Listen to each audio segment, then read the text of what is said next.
صرف اس جج صاحب کو تپڑ نہیں مارے، اتنے سخت الفاظ اس وقت کورٹ میں بھی استعمال کیے تھے۔ پریس کانفرنس کرا کے ججز کو اور اداروں کو تنقید کا نشانہ بناتے ہیں۔ یہ سپریم کورٹ پہ بھی حملہ آور تھے، یہ ہائی کورٹ پہ بھی حملہ آور ہوئے ہیں، یہ الیکشن کمیشن کو یرغمال بنا کے بیٹھے ہوئے ہیں۔ الیکشن کمیشن اپنی آئینی ذمہ داری پوری کرتے ہوئے میں توقع کرتا الیکشن کمیشن خود بھی ایک سٹیٹمنٹ دیتا، لیکن الیکشن کمیشن سے کوئی ایسی سٹیٹمنٹ نہیں آئی۔ جتنے لوگوں نے، سیاسی رہنماؤں نے ہائی کورٹ کے ڈیسیجن کو کرٹیسائز کیا ہے، سب سے پہلے آپ کو بتائیں، پاکستان کے 175 پولیٹیکل پارٹیز میں سے کبھی کسی نے الیکشن اسی طریقے سے ٹرانسپیرنٹ مینر میں نہیں کیے جس طریقے سے پی ٹی آئی نے کروائے۔ آج آپ کے سامنے پاکستان پی ٹی آئی کا عام ورکر الحمدللہ ایک چیئرمین کی حیثیت سے یہاں بیٹھا ہے۔ ہمارا اصل چیئرمین، ہمارا اصل لیڈر کل بھی جو تھا، آج بھی ہے اور کل بھی رہے گا، وہ عمران خان صاحب ہے۔ وہ چاہے جیل میں ہے چاہے باہر ہے، وہی رہنمائی کرتے ہیں اور وہی لیڈ کرتے ہیں۔ میں اس کے نمائندے کی حیثیت سے بیٹھا ہوں اور آپ کو یہ ہم باور کراتے ہیں کہ آپ کے کیمروں کے سامنے ہمارا انٹائر پروسیس ہوا ہے الیکشن کا۔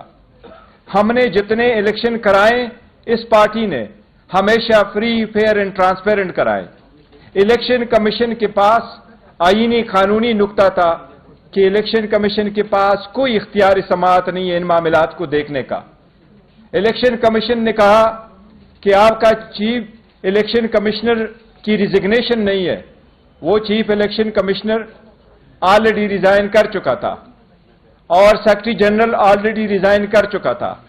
ہائی کورٹ کے جج صاحب نے 4 گھنٹے اس کیس کو سنا تھا۔ اس 4 گھنٹے کے سنے میں جتنے بھی آپ کے کیمرے والے موجود ہیں، پشاور والوں سے پوچھے، ان کے پارٹیوں نے صرف اس جج صاحب کو تپڑ نہیں مارے، اتنے سخت الفاظ اس وقت کورٹ میں بھی استعمال کیے تھے۔ ان سارے سیاسی رہنماؤں کو، یہ جو ریمننٹ پی ڈی ایم کے ہیں، ان کو اچھی طرح نظر آیا ہے کہ 8 تاریخ کو ان کے پلے کچھ بھی نہیں بچنا۔ یہ اپنی سیٹ آپ ہاریں گے انشاءاللہ تعالی اگر election free, fair and transparent ہوئے۔ ان کو ان کا پتہ ہے، اس لیے ان کی صرف یہ کوشش ہے کہ پی ٹی آئی کے پاس بلہ ہی نہ رہے، اور ہمیں امید ہے انشاءاللہ تعالی یہ صرف پی ٹی آئی کا نشان نہیں ہے، یہ پاکستان کے 25 کروڑ عوام میں سے 70% عوام کی امنگوں کی نشانی ہے۔ یہ عوام کی بنیادی حق ہے کہ اس کے مطابق الیکشن کرے۔